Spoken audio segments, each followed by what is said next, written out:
नासिर भैया क्या कहेंगे जो सर्वे नंबर 30 के ऊपर जो एक आफत आ चुकी है, तो इसको लेकर के आपका क्या बयान? देखिए, सर्वे नंबर 30 कटकट गेट के पास में जो 22 एकड़ का जो मसला आया है और काफ़ी न्यूज़पेपर्स के अंदर भी 2 दिन से जो है तो आ रहा है, तो सबसे पहले तो मैं आपके माध्यम से यहाँ की जितनी जनता है उनको ये आश्वस्त करूँगा, उनको ये यकीन दिलाऊँगा कि आप लोग ज़रा भी ना घबराएं, क्योंकि हमें खासदार साहब ने बुलाकर हमारे तमाम ही कॉरपोरेटर्स को ये इंस्ट्रक्शन दिए हैं कि आप जो है तो इन लोगों के साथ खड़े रहिए। इनको जहाँ पर भी ज़रूरत पड़े, चाहे हमें कोर्ट के रास्ते से जाना पड़े या रास्ते पे उतरना पड़े, हम दोनों चीज़ों के लिए तैयार हैं। हम पब्लिक को ये हमारे तरफ से हम आपके सामने आपके माध्यम से वादा करते हैं कि अगर ऐसी बारी आई रोड पे उतरने की तो पब्लिक तो पीछे रहेगी, लेकिन अगर सबसे आगे अगर कोई रोड पे रहेगा तो हमारा पूरा मजलिस इत्तेहादुल मुस्लिमीन का पूरा टीम जो है तो रोडों के ऊपर उतरी रहेगी।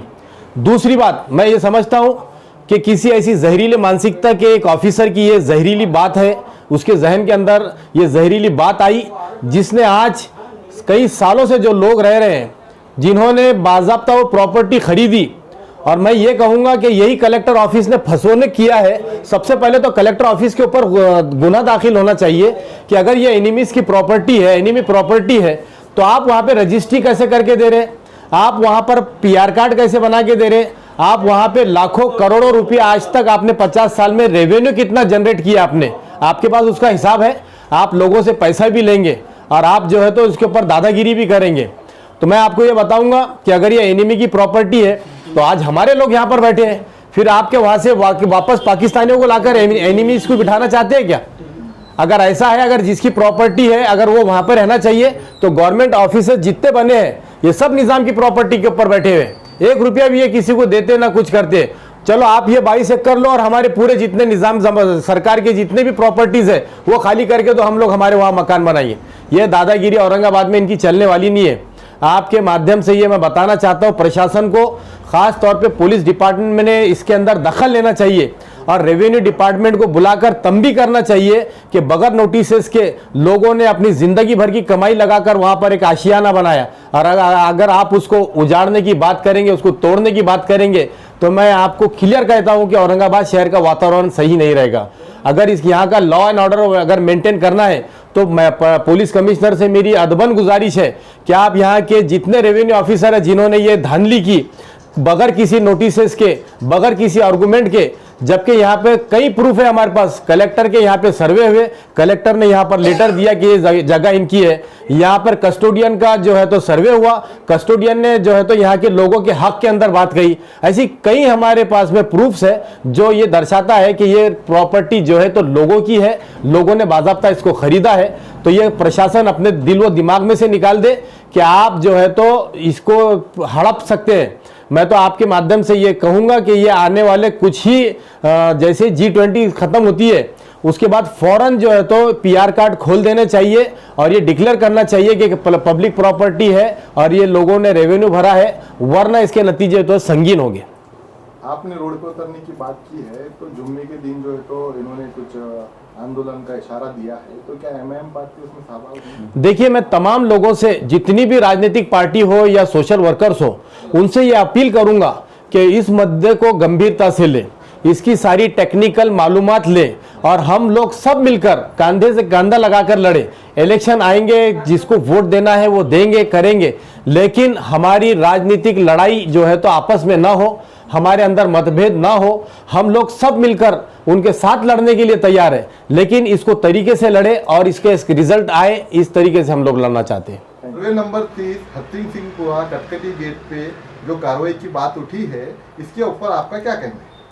देखिए, दरअसल बात यह है कि ये 21 एकड़ 22 एकड़ 21 गुंटे का मसला है, और 22 एकड़ 21 गुंटे ये प्रॉपर्टी एक हैदराबाद के कोई जनाब थे जिनका नाम निज़ामुद्दीन और अहमदुद्दीन, इनके नाम पे ये प्रॉपर्टी थी। और जब इंदिरा गांधी साहिबा जब प्रधानमंत्री का पदभार संभाले और 1950 के अंदर जब कुल कायदा सामने आया, तो कुल कायदे के हिसाब से ये 22 एकड़ 21 गुंटे पे अब्दुल सत्तार साहब का नाम लगाया गया गवर्नमेंट की तरफ से। इसको समझने की ज़रूरत है। सबसे पहले जब गवर्नमेंट के परिपत्रक के हिसाब से, गवर्नमेंट के आदेश के हिसाब से जब कुल कायदे के हिसाब से सत्तार साहब का नाम लगाया गया तो इवन इसके अंदर मालक कौन हो गए? सत्तार साहब। 1950 से लेके तो आज के डेट तक अब सत्तार साहब के वारिसदार आज तक इसके ताबेदार और काबिजदार हैं। अब इसके अंदर ख़ास बात यह है कि ये सर्वे नंबर 30 इसके 7 बटे किए गए। Survey number 30/1, 30/2, 30/3, 4, 5, 6, 7। अब ये 7 के 7 बटे के ऊपर इनके पूरे फेर क्रमांक भी पूरे आए हुए। इसमें एक सोसाइटी भी है जो पूरी तरीके से 3 एकड़ कुछ गुंटे के ऊपर उसका पूरा लेआउट हुआ है।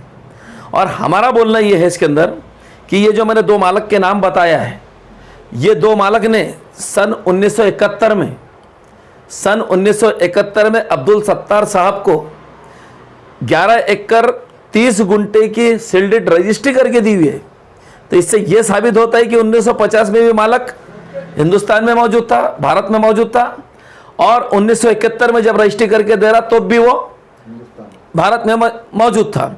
उसके बाद 1974 और 75 के रिकॉर्ड के अंदर शासन के ऐसा आता है कि ये जो 2 जनाब हैं, जनाब अजीमुद्दीन साहब और अहमदुद्दीन साहब, ये भारत छोड़ के गए या नहीं गए डाउटफुल है, ये उनका बोलना है।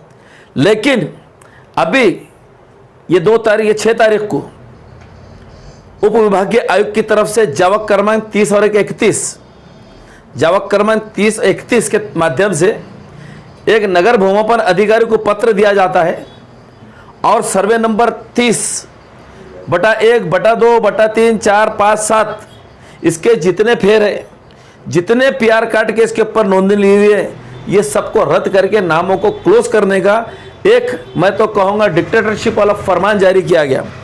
ये संविधान के खिलाफ है, ये न्याय प्रणाली के खिलाफ है, कार्य प्रणाली के खिलाफ है। क्यों? तो कोई भी डिक्टेटरशिप के तहत इस तरीके का, मैं तो कहूँगा, सरकारी दहशतगर्दी है। ये सरकारी सीधी दहशतगर्दी है कि यहाँ पर कई लोगों ने, 100 लोगों ने अपने घर बनाए हुए हैं।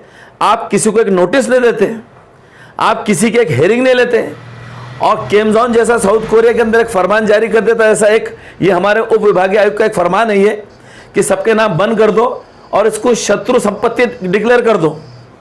तो इनको सबसे पहले ये सारी भूमि का अध्ययन करना चाहिए था, इसकी पूरी मालूमात और जानकारी लेना चाहिए था। और खासरा पत्रक आप देखेंगे 1950 का, तो खासरा पत्रक के अंदर कुल का जो नाम लगाया गया है, ये अब्दुल सत्तार साहब का नाम इसके अंदर खुले तौर पर है। खुले तौर के ऊपर केंद्रीय शासन ने, यानी कि स्टेट गवर्नमेंट की तरफ से, अब्दुल सत्तार साहब का नाम प्रॉपर्टी रिकॉर्ड के अंदर लेने के लिए कहा गया। उसी तरह पाहनी पत्रक आप देखेंगे तो पाहनी पत्रक के अंदर भी ओनर का नाम क्लोज करके इसके अंदर कुल के हिसाब से अब्दुल सत्तार साहब का नाम आया हुआ है। देखिए सारा बहरान ये भी 2-4 दिन से शुरू हुआ है। हमारा शहर ज़िला के खासदार इम्तियाज़ जलील साहब तक भी लोग पहुँचे थे।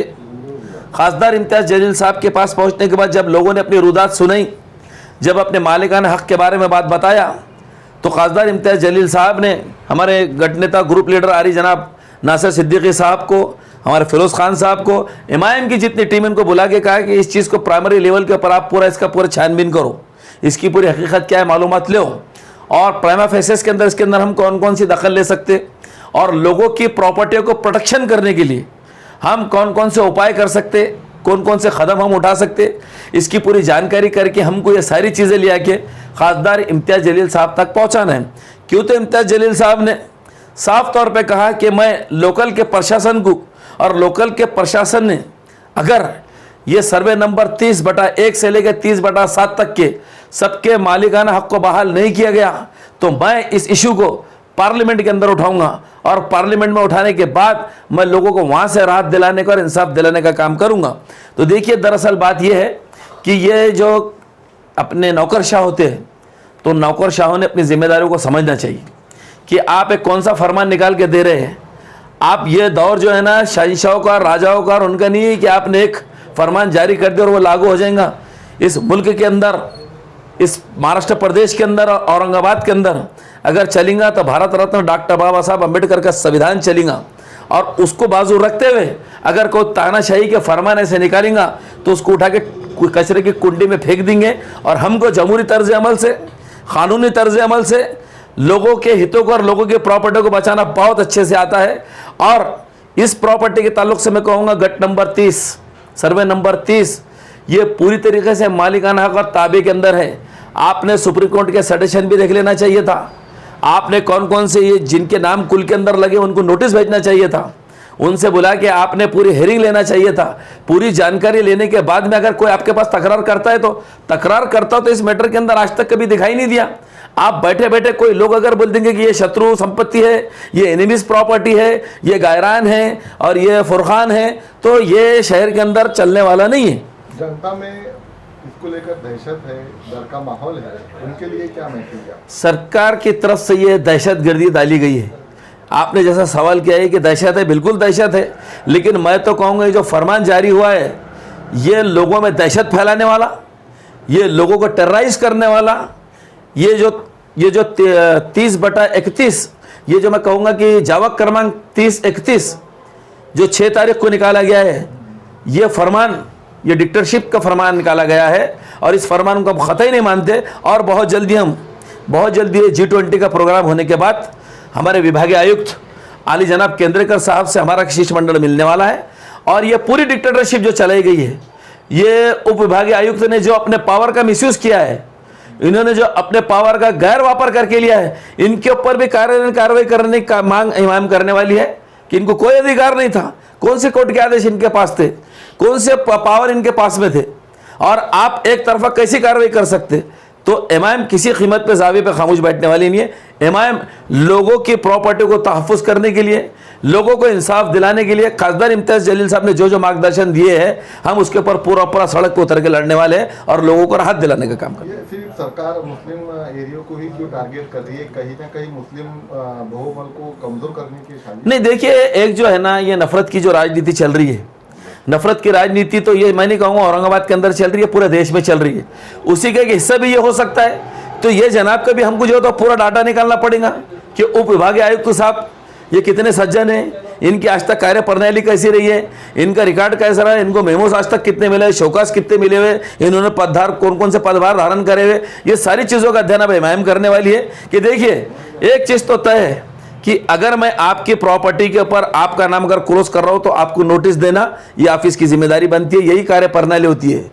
नौकरशाहों का काम नहीं है कि तानाशाह बन जाए हो और तानाशाही के तौर के ऊपर कोई कार्रवाई करने की कोशिश करेंगे तो जमहूरी तर्ज पर सड़कों पर उतरकर हम उनका घेराव करके उनको बताएंगे कि लोकतंत्र से देश चलेगा, तुम्हारी तानाशाही से चलने वाला नहीं है।